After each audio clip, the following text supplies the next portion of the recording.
Hello tout le monde, j'espère que vous allez tous très bien. On se retrouve pour un tout nouvel épisode du calendrier de l'Avent-Jardin d'I.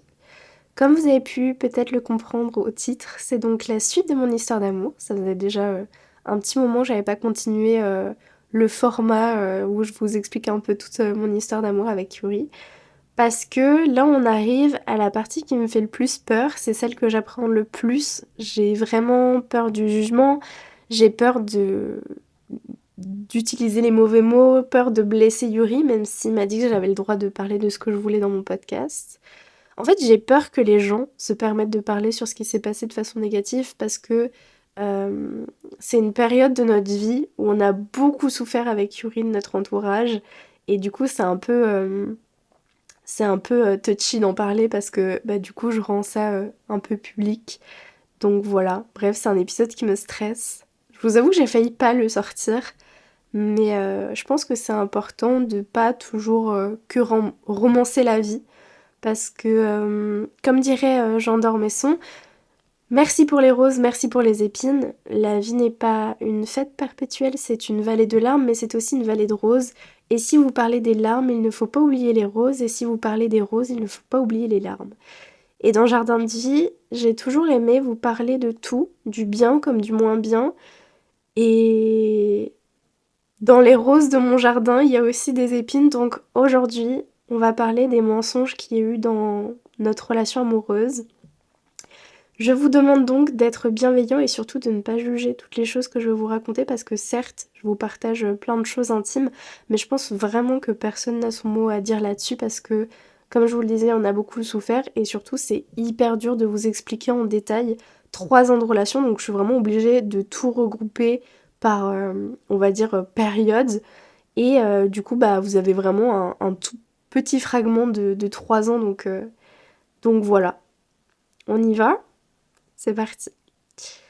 La dernière fois, je vous ai laissé sur une phrase de suspense intense qui disait que le cauchemar commençait pour moi.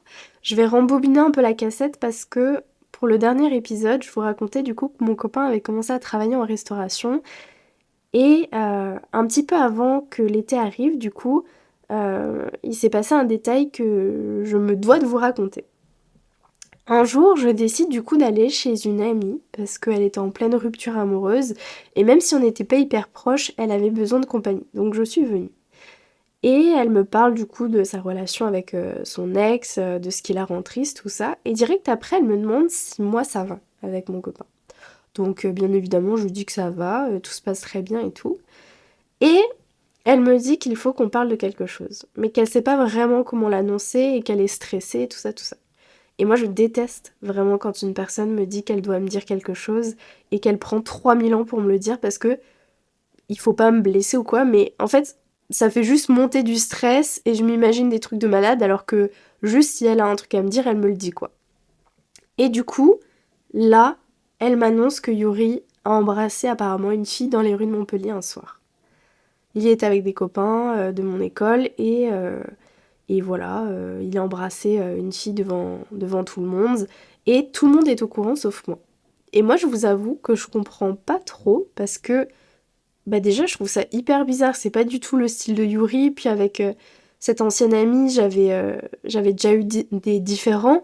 Euh, je lui avais déjà dit que j'étais en crush sur Yuri. Elle voulait le pécho pour rendre justement jaloux son mec. Et moi, je trouvais que ça se faisait pas du tout vis-à-vis de son copain. Et surtout vis-à-vis de moi qui venais justement de lui dire que j'aimais bien Yuri, quoi. Et puis même, il y avait sa meilleure pote, c'est une fille qui pouvait absolument pas me blairer.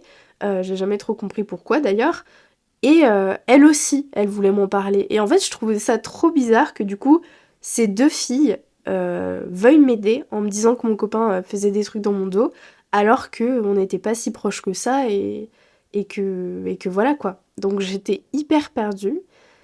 Et le soir, Yuri vient me chercher chez mon ancienne pote et je me lance. Je lui parle directement de ce qu'on m'a dit parce que quand quelque chose me stresse, je suis obligée d'en parler très vite, sinon vraiment j'explose. Et, euh, et je lui raconte un peu ce qu'on m'a dit de façon ironique en mode ouais, tu sais pas ce qu'on m'a raconté, qu'apparemment t'aurais embrassé une fille dans les rues de Montpellier un soir où j'étais pas là. Et là, je vois son visage qui se décompose et il me dit que c'est vrai. Petit coup de poignard dans le ventre, je vous avoue, parce que je m'y attendais pas. Et je lui demande des explications. Et surtout, je lui demande pourquoi il me l'a pas dit. Et il m'explique qu'un soir, à Montpellier, il était avec des amis, et il y a une fille qui était bourrée, qui sortait de boîte, qui est venue le voir dans les rues, pour lui demander si elle pouvait l'embrasser. Et il a refusé, il a dit qu'il était en couple. Et après, cette fille, du coup, elle est allée voir le groupe d'amis de Yuri, et elle leur a demandé, du coup, si c'était vrai, s'il était vraiment en couple. Et je sais pas pourquoi, mais ses potes ont rigolé, lui ont dit non, non, il est célibataire, tu peux aller l'embrasser. Et du coup, elle est retournée vers Yuri, et elle lui a fait un smack sans son consentement. Et en fait, il a pas osé me le dire parce que pour lui, c'était déjà pas très important, et en fait, ça l'avait juste mis mal, quoi. Et moi, je trouve ça hyper dérangeant parce que on me l'avait pas du tout expliqué comme ça. Et d'un côté, même s'il y a beaucoup de garçons qui se permettent de tromper leur meuf et tout ça, bah en fait, là, il me parle très clairement d'un consentement qui a pas été respecté. Il a dit non à une meuf, et une meuf s'est permise de faire ce qu'elle voulait. Donc, même si vous vous dites, ouais, mais c'est peut-être une excuse ou quoi, moi, je crois à Yuri parce que je me dis, en fait, il est victime de ça, donc il faut que je le croie. Et en plus, mon copain, quand on le connaît vraiment, c'est vraiment une personne beaucoup trop gentille pour ce monde, mais genre vraiment, il est trop gentil, il dit non à rien et tout ça, il veut jamais embêter les gens, il veut jamais les contrarier, que du coup, en fait, souvent, il se fait marcher dessus, et bah du coup, ça lui cause des problèmes comme ce soir-là, quoi.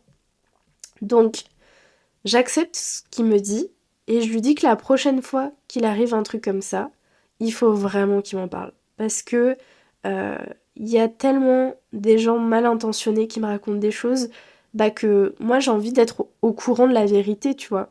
Et parce qu'en fait, cette ancienne pote, elle m'a jamais apporté de l'aide de façon bienveillante, celle qui m'a dit que Yuri avait embrassé une meuf. Genre, c'était souvent par profit ou pour causer des problèmes, donc je me méfiais beaucoup d'elle, et c'est pour ça d'ailleurs que c'est une ancienne amie, parce que je trouvais que notre relation était vraiment trop toxique. Parfois, elle me disait, ouais, mais je comprends pas pourquoi t'es en couple et moi célibataire. Euh. Enfin, en fait, pour elle, je méritais vraiment pas ma relation amoureuse avec Yuri, je méritais pas d'être heureuse, et du coup, genre. Bah ouais, je me suis méfiée, je me suis dit vraiment, dis-moi la vérité directe, comme ça, je sais tout ce qui s'est passé, et il n'y a pas des personnes comme cette amie qui viennent me dire des choses, quoi.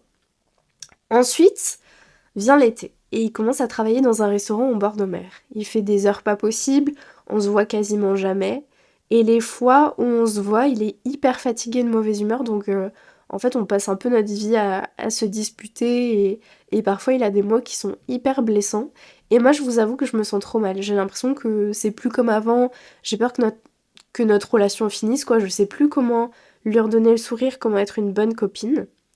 Et en fait, pendant cette période-là, il fait beaucoup de soirées avec ses collègues que moi je n'aime pas. Parce que déjà, toutes les serveuses avec qui il travaille sont en crush sur lui et il s'en rend pas compte. Et en plus, ses collègues garçons, du coup, arrêtent pas de lui dire mais sors avec telle personne, trompe ta copine et tout, pourquoi tu sors pas avec la serveuse, elle est mignonne, nanani nanana. En fait, moi j'ai l'impression d'être vraiment une vieille chaussette que personne ne respecte. Parce que bah, c'est des mecs genre qui sont mariés et tout, et en fait ils en ont mais absolument rien à faire de respecter les meufs, quoi. Donc je laisse un peu couler. Et un jour, il me dit qu'une de ses collègues veut aller à la fête foraine en tête à tête avec lui. Et moi j'explose et je lui dis mais ouvre les yeux, genre vraiment, parce que la meuf, là, elle te propose très clairement un rendez-vous, elle veut qu'il se passe un truc entre vous, et il me dit mais non, tout va bien, genre je te jure, c'est juste une amie et tout, si t'as pas confiance, viens à la fête foraine avec nous, tu verras, il va rien se passer.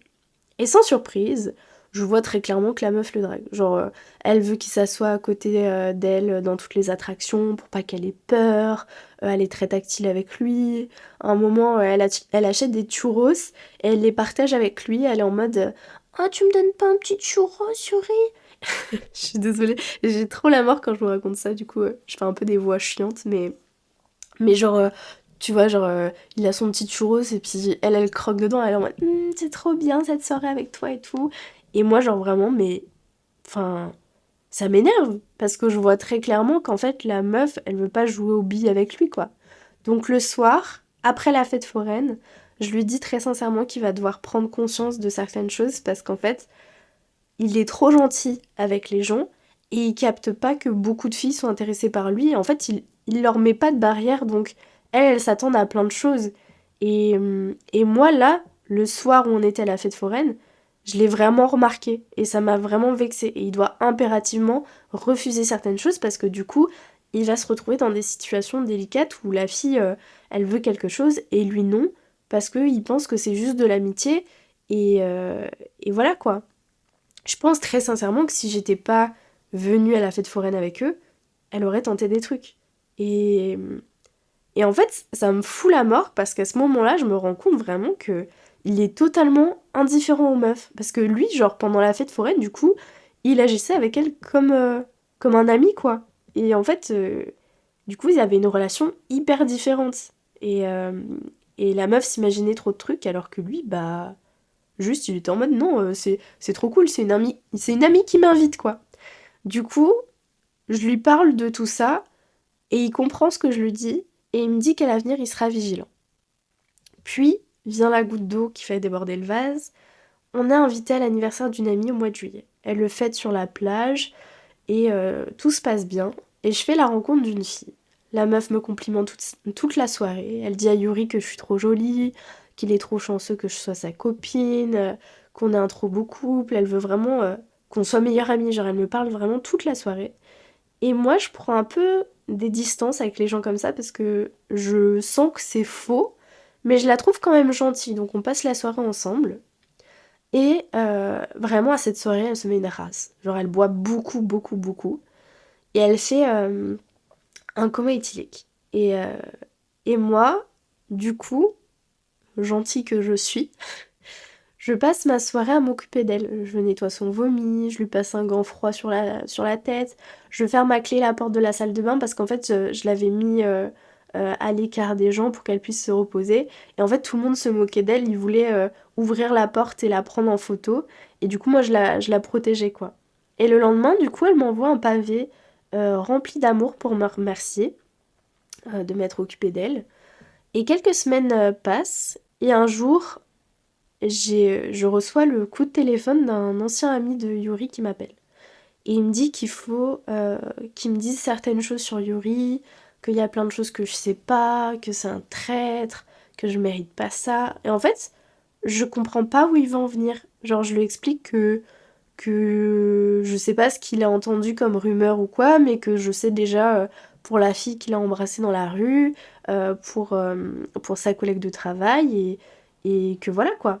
Et là il me dit non, non, mais Yuri, il y a quelque chose qui t'a pas dit pendant une soirée, il est allé dans une chambre avec une fille, et ils sont restés hyper longtemps ensemble, et je pense qu'il a couché avec elle.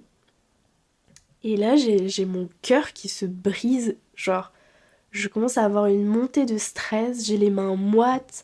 En fait, j'ai pas envie d'y croire parce que ça lui ressemble tellement pas. Je comprends pas en fait comment mon Yuri peut faire ça. C'est impossible dans ma tête.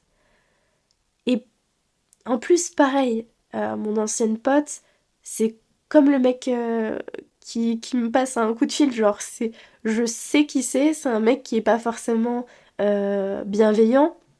C'est un mec qui a déjà inventé plein de rumeurs sur les gens. Il a déjà inventé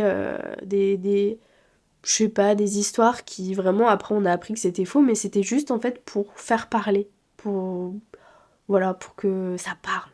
Et vu qu'à cette période, il était déjà en froid avec Yuri pour des différends, je me disais, ok, le mec, en fait, il veut juste me dire ça pour se venger, pour que Yuri soit malheureux, pour que notre relation se casse. En plus, avec Yuri, dès qu'on a commencé à s'aimer, genre tout se passait très bien, on passait beaucoup de temps ensemble, donc il voyait moins ses potes, et ses potes, je pense qu'ils en ont beaucoup souffert.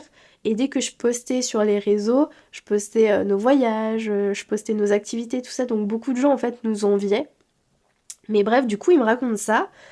Et il veut pas me donner le nom de la fille en question. Donc, je décide d'en parler à Yuri. Je lui raconte ce qu'on m'a dit au téléphone. Et il me dit droit dans les yeux, mais c'est complètement faux. Genre, c'est juste des gens qui sont jaloux, qui veulent faire parler, qui veulent qu'on se dispute et que ça casse entre nous, quoi. Donc moi, je le crois.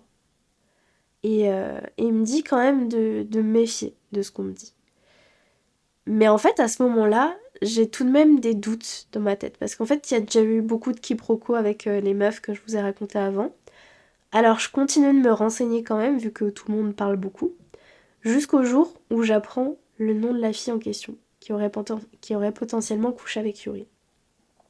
Et sans surprise, parce que sinon je vous l'aurais pas raconté, c'est la fille de la soirée. Vous savez, celle à qui j'ai nettoyé son vomi.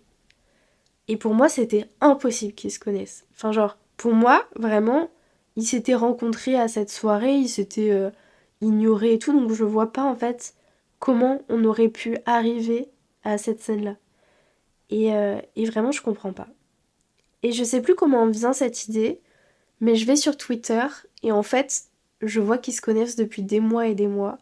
Ils se sont rencontrés pendant une soirée, pendant que j'avais la mononucléose et que j'étais en Savoie. Et en fait, sur Twitter, ils sont hyper proches, ils se donnent des petits surnoms, ils ont l'air d'être potes. Et moi, je trouve ça fou parce que vraiment, pendant cette soirée à la plage, j'avais l'impression qu'ils se connaissaient pas. Parce que devant moi, ils se sont présentés. Genre, ils se connaissaient pas.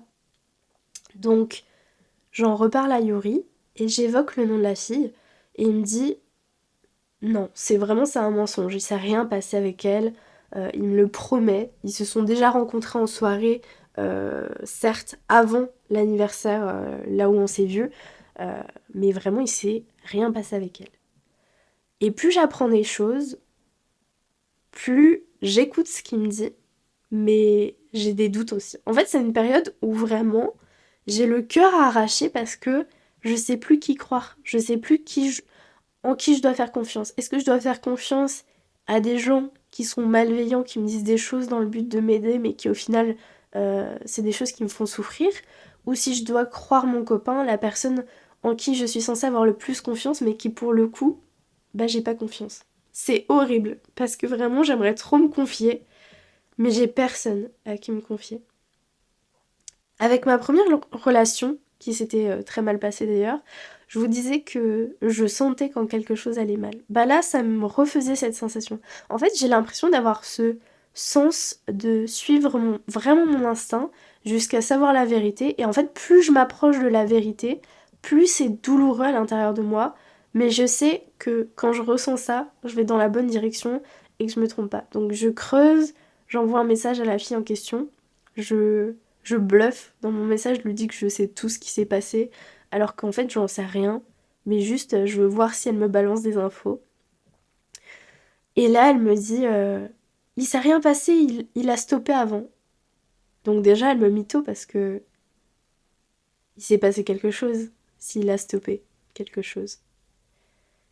Et là, vraiment, mais je me sens trahie par cette fille parce que je pensais vraiment que j'avais rencontré une amie en fait. Et je comprends vraiment qu'à ce moment-là, déjà c'est de sa faute. Je comprends que c'est elle qui est dans l'histoire. Je comprends que c'est elle qui a essayé d'être amie avec moi pour se rapprocher de lui. Je comprends en fait que tout était faux. Que cette fille, vraiment, elle n'avait pas l'intention d'être amie avec moi. Et je me brise, mais en 1000 morceaux, parce que vient la question redoutable de qu'est-ce qu'elle a de plus que moi, en fait? Qu'est-ce que j'ai fait de mal?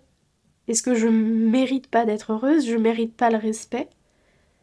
En fait, dans mes autres relations, on m'avait déjà trompée, mais avec Yuri, ça me faisait encore plus mal parce que en lui, j'avais confiance. En lui, c'était la première fois que je me disais c'est quelqu'un de bien et je peux lui faire confiance.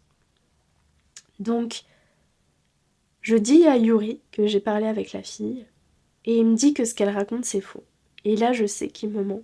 Je me rends compte qu'il me ment droit dans les yeux. J'ai envie d'entendre de sa bouche ce qui s'est passé. Il peut s'être passé n'importe quoi, je veux qu'il me dise la vérité là. Mais il me l'a dit pas.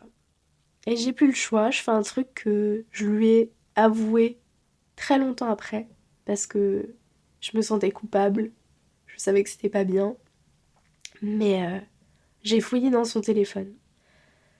Un jour, il faisait la sieste chez moi dans mon appartement. Il y avait son téléphone qui était posé sur le tapis près du lit. Et je regarde sur Instagram s'il a une discussion avec cette fille. Et je vois un vocal qu'il lui a envoyé. Je l'écoute avec le son vraiment hyper bas pour que Yuri l'entende pas. Et j'entends la voix d'Yuri qui lui dit «Salut! S'il te plaît, on parle à personne de ce qui s'est passé entre nous, qu'on a failli s'embrasser et tout.» Et là, je comprends qu'il y a eu tentative de bisous, mais que ça n'a pas abouti à quoi que ce soit. Que c'était pas du tout qu'il avait couché avec elle ou quoi. Et, et d'un côté, ça me rassure, on va dire, que ce soit juste cette étape-là, quoi. Mais d'un côté, ça me touche quand même. Parce que je me rends compte que il me ment, qu'il s'est pas rien passé et qu'il ose pas me le dire. Et en fait, elle était hyper fière qu'il y ait eu une histoire avec Curie. Genre, elle l'avait raconté vraiment à tout le monde, et c'est d'elle que les rumeurs sont venues, quoi. Et en fait, si on prend du recul, vraiment, c'est pas si grave que ça. En tout cas, euh, c'est une histoire de un bisou non consenti et une tentative de bisou avec cette meuf. Il n'y a pas eu de tromperie à mes yeux. Mais vraiment, ce qui me fait le plus mal dans tout ça, c'est le mensonge. Je comprends pas en fait pourquoi il me le dit pas. Je comprends pas pourquoi il est lâche. Et, euh, et je me dis en fait, mais s'il me l'avoue pas, s'il me dit pas ça, je peux plus lui faire confiance en fait. Notre relation, elle est vouée à l'échec. Notre relation est finie. Il y aura pas de retour en arrière. Donc pendant quelques temps, je le cache, que je le sais. Parce que dès qu'on en parle, je sens qu'il se renferme. Et un jour, ça me ça me pèse trop en fait. J'ai vraiment besoin qu'on règle cette histoire parce que j'arrive plus à être proche de lui, j'arrive plus à lui faire confiance, je suis fermée et je sais qu'en fait s'il n'y a pas de communication, c'est c'est trop tard pour nous. Donc un jour, je lui avoue que j'ai fouillé dans son téléphone, il le prend très très mal et moi je me dispute avec lui parce que je lui dis que qui voulait que je fasse comment en fait. Il me mentait droit dans les yeux et je suis une personne qui mérite le respect en fait. J'ai le droit de savoir la vérité, je mérite qu'on me dise les choses et, et on peut pas me cacher des choses pareilles. C'est hyper lâche de sa part de faire ça. Donc bien évidemment, on pleure, je pense à rompre, lui pleure parce qu'il veut pas qu'on rompe et je lui dis que j'ai vraiment, vraiment, vraiment besoin qu'on parle. Que si même, il doit tout me dire. Qu'importe ce qui est arrivé, je veux savoir la vérité parce que vraiment, c'est pour moi la chose la plus importante dans une relation, c'est la communication, c'est la confiance. Et là, c'est le seul effort qu'il peut faire pour que les choses s'arrangent. Parce que moi, je veux pas que ça s'arrête non plus, parce que je l'aime, et même si je me sens trahie, bah, j'ai cette... Je sais pas si c'est être têtu ou une force, mais j'ai ce truc de pas vouloir abandonner pour des histoires comme ça. Je me dis, si même et que je l'aime, bah il y a toujours une solution. Je sais pas, genre je sais pas si c'est du déni ou quoi, mais vraiment, je veux que ça s'arrange. Je veux pas tout jeter. Pour moi, on a passé des très bons moments ensemble. J'ai vraiment des sentiments énormes pour lui. Je sais que c'est une très bonne personne et je veux que ça s'arrange, quoi. Et, euh, et il décide de tout me dire. Et je vous avoue que quand il me le dit, ça me ronge, hein. Mais il me promet du coup que le bisou dans la rue, c'était pas consenti. C'était pas lui qui voulait embrasser la fille, c'est la fille qui l'a embrassé alors qu'il avait dit non. Qu'avec ses collègues de travail, il s'est jamais rien passé. Il a jamais été intéressé par elle. Vraiment, il n'y a jamais eu de quiproquo de son côté. Et pour la fille, il se sent lâche parce que il était bourré et en fait elle en a profité. Elle a mis ses jambes sur ses cuisses, il a pas osé lui dire non et elle a essayé de l'embrasser mais ils se sont stoppés. Il m'a menti parce qu'il avait honte que certaines choses se passent comme ça. Il voulait pas me perdre. Il en a rien à faire de ses filles. Et en fait, je me rends compte en discutant avec lui qu'il a vraiment un problème de consentement dans tout ce qu'il me raconte. En fait, il est passif et il sait pas comment s'imposer et dire non. Et je sais maintenant, vous devez vous dire, mais comment tu sais que c'est vrai s'il t'a menti déjà plusieurs fois? Ben je le sais. Je le sais parce que je le vois dans sa façon de parler, je le sais dans sa gestuelle, j'analyse tout le temps les gens en fait, et du coup, je sais quand les gens me mentent. Et là, je vois que vraiment il me dit la vérité. C'est dur pour lui de me la dire, mais il me l'a dit. Et je me sens mais tellement soulagée d'enfin savoir le fin mot de cette histoire, d'enfin savoir exactement ce qu'il a fait. Même si je vous cache pas que, comme je vous l'ai dit plusieurs fois, je suis quand même blessée, quoi. Que maintenant, bah, je sais pas comment je vais surmonter ça. Maintenant qu'il a fait l'effort de me le dire, qu'est-ce qu'il faut qu'on fasse comme effort pour arranger les choses? C'est ça la question.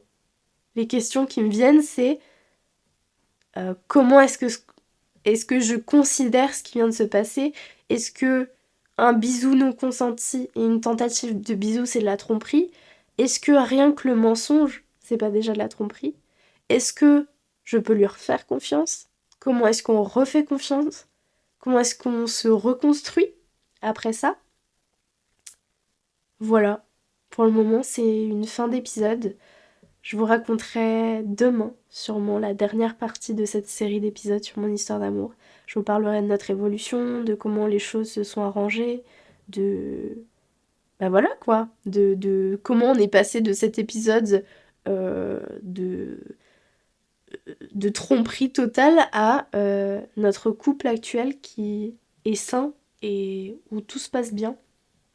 J'espère que mes mots ont été justes. J'avais vraiment besoin de m'exprimer sur ce sujet parce que c'est vraiment quelque chose qui me pesait beaucoup. Et je vous le cache pas, hein, même encore aujourd'hui, ça fait 2 ans que c'est passé. Je pleure, toujours, en repensant à cette meuf, tellement ça m'a blessée. Après, vraiment, je souhaite que de la bienveillance. L'erreur est humaine et il faut apprendre à souffler, quoi.